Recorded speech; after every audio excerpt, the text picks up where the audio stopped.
here at American Top Team in Coconut Creek, which is in South Florida. This is a premier training facility, and we have the pleasure of talking to number 15 UFC welterweight Rocco here training at American Top Team. Rocco, what's it like here at American Top Team training at this facility with these coaches? It's amazing. It's life-changing, actually. It's the best coaches in the world, the best facility by far in the world, and the best training partners in the world. So it's really been life-changing for me. How did you and American Top Team come together? I actually, in the beginning of my career, I've come down to Coconut Creek and trained here a couple times. And it was just for my head coach, Brock Larson. And he just knew that we needed a different facility to go to once in a while at the time, just to get different bodies and better training partners and coaches. And then, because my coach Brock was a big adamant on expanding your knowledge. It was he never thought he knew everything, and he always pushed me to learn from other people and really just to push myself. What was it like for you getting that type of training and hearing that kind of advice from someone? Because you got all types of coaches. Yeah. Some are like, hey, you need to be with me and us and our group, or like that, and others are like, hey, you got to try new things. How did that open your mind? No, Brock's always been life-changing to me. He's been a guy that, he's not self-centered, and he knows, hey, he's one of the best grapplers in the world, but there's always tricks that you can learn from someone else. And if you're not expanding your knowledge as a mixed martial artist, that you're really not expanding your brain. And if you don't expand your brain, right, you're just going to be in this little tight bubble of your own, your own little skill set instead of always progressing, always getting better. So he always pushed me to get better, and that was in every area. Even in Minnesota, he would send me to different gyms and different coaches just to keep expanding my knowledge. And he knew that the second you closed your brain off to other martial arts or other teachers or whatnot, that you would just stay the same. If you're not getting better, you're just always going to stay stagnant. How have you gotten better since coming to American Top Team? Oh man, there's so many areas with Mike Brown's been my head coach down here, and he's been absolutely hugely influential in my whole entire career. And he was a big part of me moving up to 170 pounds. I was at 155 before I came here, and I came down here, and he's like, no, you're going to 170, you're staying at 170, and you're going to be the best 170er. How did that transition go for you? Did it gradually work itself? How did it go? Yeah, no, I was always a huge 55er. Was cutting too much weight for 55er, but you always get a little nervous moving up a weight class. 15 pounds is a big jump. It's not 2-3 pounds like in boxing and whatnot. So he even told me, he's like, a lot of people get nervous moving up. It's just the way it is, especially from 55 to 70 because it's at 15 pounds. But he's like, listen, when you come down here, you're training with the best 70ers. There's the best 70 pounders in the world here. You got Colby Covington, who was the interim champ. You got Posnevio. You have so many quality Jorge Masvidal.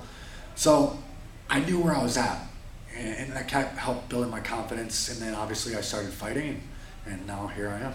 How did you get your start? Yeah, I fought Nakamura. Was my first fight at 170, which is a very gritty guy that no one ever finished in the UFC, and he was a guy that no one really dominated in the UFC either. He was a guy that would always win or lose 29-28, so it was always split decisions. And I dominated Nakamura. I did 30-27 across the board, and I think I won in every area. When you were first getting involved in the sport, how did you find somewhere to train, and what made you interested in trying MMA? Yeah, honestly, I got really lucky. I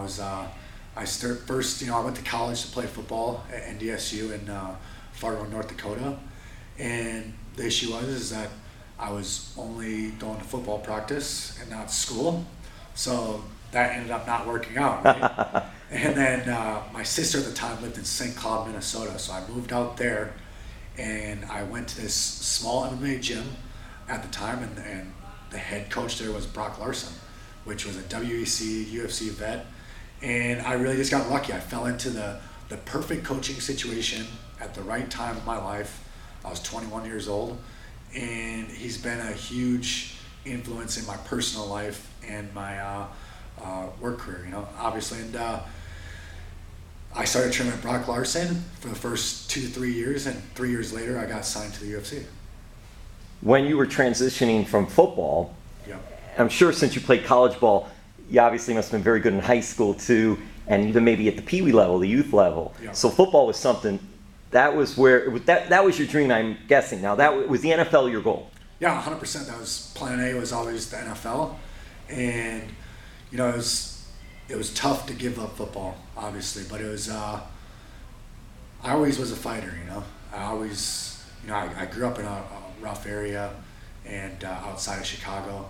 And then I lived in Minneapolis, North Minneapolis for a while. So I always grew up in rough areas, and I always fought. I was always a fighter. I always gotten, even in schools, I was getting into fights, and it was just, I had a rough childhood, so I was acting out, and I needed an outlet, and football was my outlet.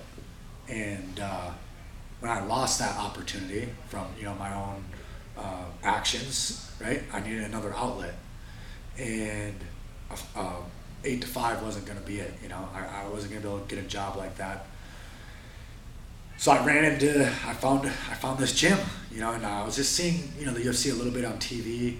I wasn't a huge, advocate fan, or I wasn't watching it all the time, and I just got lucky. I really just got lucky, and it changed my life, and it gave me a new outlet in life, and I knew right away that it was for me. It was what I was born to do, and I knew that I could be the best at it. Really, with football and then MMA, this has helped you mature not only as a fighter, but as a person. Yeah. This really has helped you in so many ways, because you talk about your past a little bit and all, and needing that outlet. Do you feel like if you were in an MMA, you don't know what you would be doing, maybe you would get in trouble, or who knows what, or how do you feel? I was already getting in trouble. I did some time. I did 5 months in jail, actually, for some crimes that I committed when I was in college. And that was just because I didn't have someone that was there to create this structure around me, that was able to keep my morals intact and really keep my focus around me, and so when I was in high school, I had my high school football coach, right, was our coach Bruce Larson, and he was very influential in my life at that time, but he was always there. Every morning he comes pick me up to bring me to weight training, and then all of a sudden I go to college, and you have all this freedom. No one's there to call you in the morning, no one's there to say, hey, go to class, no one's there, and that's when I lost my way, and I didn't have that structure anymore. That, I got extremely lucky when I found my coach, Brock Larson, and then he was that guy that was very influential in my life, and one of my main training partners at the time was Adam McDonough, which ended up kind of taking me under his wing, and he fought for Bellator at the time, and he was like, hey, it's time for you to straighten your life up, and he was very influential in my personal life as well. And really, at the time as well, I had my girlfriend, and she was another big part of hey, this is the things that the steps you have to take, and what we're gonna do, and that was really the big part of me becoming who I am today. And that to me is an inspiring part of this whole journey. Obviously you want to win, lose or draw though, just to be able to do what you do and to see you can be an inspiration to a lot of other young people and all like that as well, and just I think that's awesome.